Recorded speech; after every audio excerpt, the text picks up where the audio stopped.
inyong lahat dyan. Gutom na ako kasi namalansya ako. Ang dami kong pinalansya. Hindi ako nakapagluto kaninang tanghali. So, kanina nag-almusal naman ako. Manok. Tapos, wala pa akong lunch. Yung last kong kain is 9 o'clock. Nag-almusal ako. So, anong oras na? 4 na. Wala pa akong kain guys, kaya naisip ko magluto ko ng tinolang pakpak ng manok. Lagyan ko ng pichay. Ayan. Para makahigop naman ng sabaw na mainit na masarap. Siyempre ako nagluto. So ito siya guys, ang aking tinolang pakpak ng manok na may pichay.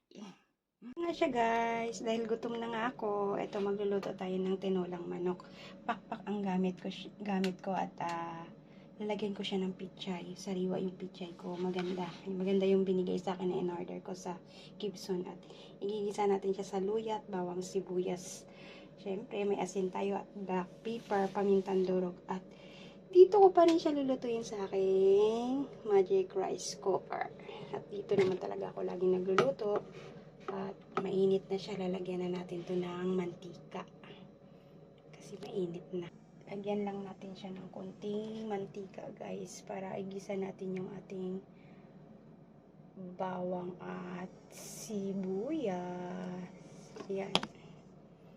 Ayan siya, panggisa natin. So, antayin lang natin uminit yan.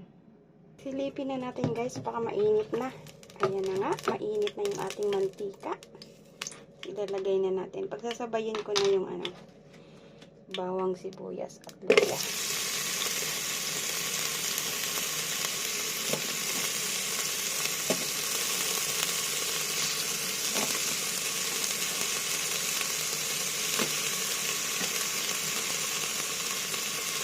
At dito ako sa rice cooker magluluto. Pinagsasabay ko na yung gisahin.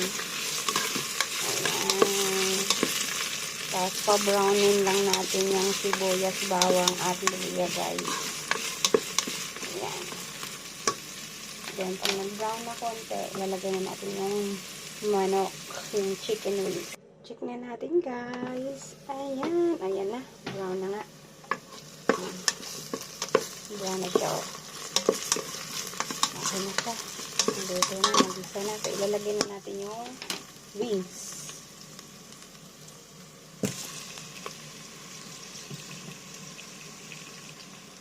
Ayan. Naibsa na yung gutom ko. Ayan, dami kong pinalansya. Hindi pa ako nag-lunch. Ang oras na, mag-alas 4 na guys. So, takpan natin siya ulit. Gisa pa natin siya. Bago natin lagyan ng sabaw, tubig.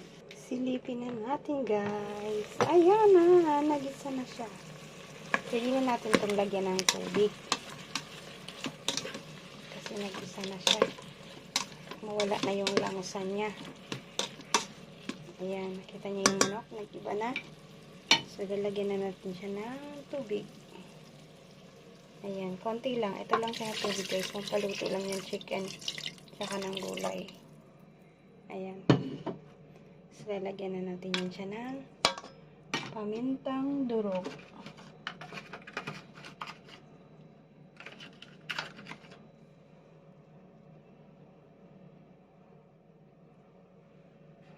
Tsaka konting salt. Ayan. Then, i-mix natin. Antayin natin siyang kumulo guys. Mga 25 minutes luto na ang wings na yan. Mabilis ang maluto ang manok dito. Tapos, ilalagay na natin yung ating gulay. Tingnan na natin ulit siya. Ayan na nga guys. Kulong-kulo na. Ayan siya. Kulong-kulo na.